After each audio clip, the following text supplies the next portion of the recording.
senhores membros da mesa, senhores vereadores, senhores e senhores deputados, este debate sobre a Estratégia Integrada de Desenvolvimento Territorial da Área Metropolitana de Lisboa é um debate pioneiro nesta Assembleia que se reveste de grande importância e que deve ter continuidade.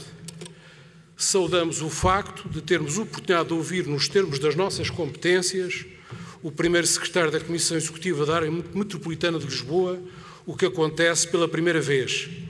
É um primeiro passo num caminho que iremos trilhar de um acompanhamento das atividades desenvolvidas no âmbito da área metropolitana.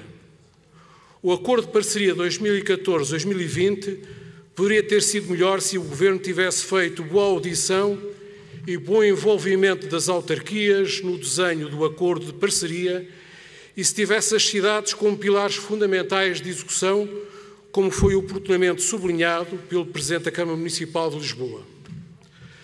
Torna-se necessária uma simplificação do quadro regulamentar, dando maior flexibilidade de gestão dos instrumentos financeiros, estimulando a criatividade e inovação em contraponto com menus rígidos sobre o enquadramento das intervenções.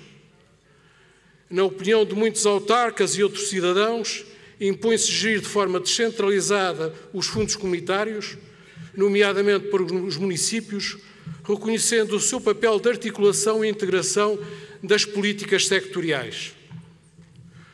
O convite feito no âmbito da implementação do Portugal 2020 para que as áreas metropolitanas e CIMES apresentassem as suas estratégias integradas de desenvolvimento territorial, que serão a base para a contratualização de pactos para o desenvolvimento e coesão territorial e dos pactos para o desenvolvimento local de base comunitária, DLBC, se constitui um bom passo para a gestão descentralizada, continua, por outro lado, a ter características centralistas, ao querer, pelas regras contidas no respectivo regulamento, tudo controlar, ao exigir que sejam previamente e exaustivamente detalhadas ações a contratualizar para o período de vigência do apoio comunitário, que decorre até 2020, retirando autonomia e flexibilidade a esta suposta descentralização.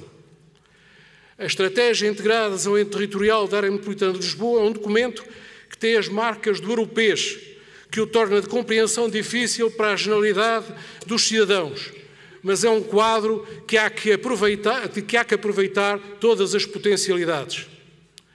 Muitos cidadãos, mas também autarcas, associações empresariais e diversas instituições de solidariedade, isto é, quase a generalidade dos futuros beneficiários, queixam-se com razão da linguagem críptica a que já fizemos referência, em que estes documentos relativos aos fundos comunitários estão redigidos, o que torna praticamente difícil a participação e envolvimento que está subjacente à construção da Estratégia Europa 2020 e que deveria ser implementada pelos Estados-membros em fase de negociação dos acordos de parceria e respectivos programas operacionais.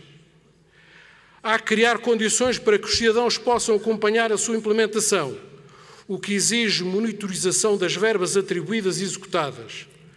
Relativamente a esta matéria, existem exigências de transparência, de acordo com as quais deverão as entidades gestoras publicar trimestralmente o mapa das candidaturas aprovadas, bem como o ranking anual dos valores aprovados por município.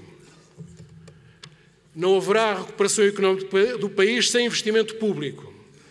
Apesar dos fundos comunitários representarem apenas 4% da despesa pública, a sua boa utilização é essencial para combater a grave crise económica em que o país continua mergulhado num quadro de previsível escassez de investimento público oriundo de verbas nacionais.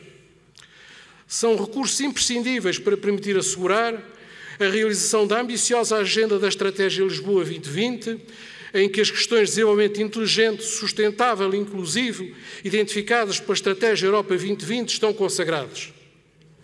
A concretização desta IDT, na sua visão metropolitana, deve assegurar ser instrumento ativo e suficiente para a concretização de políticas e ações devidamente integradas nos objetivos específicos do Port de Lisboa em áreas tão relevantes como a eficiência energética, a valorização do património cultural e natural, a criação de emprego, a redução da pobreza e da exclusão social, o aumento da resposta de equipamentos sociais, designadamente dos usos de saúde, e a melhoria do sucesso escolar. Senhora Presidente, senhores vereadores, senhoras e senhores deputados, estará assim a ser cumprida, embora em pequena escala, a ambição de contribuir para que as metas concretas a atingir até 2020, com vista a ultrapassar o impacto da crise económica e voltar a colocar a Europa na via do crescimento. Disse. Muito obrigada, Sr. Deputado. Tem a palavra o Sr. Deputado José Franco, dos Independentes. Tem a palavra o Sr. Deputado José Franco, dos Independentes.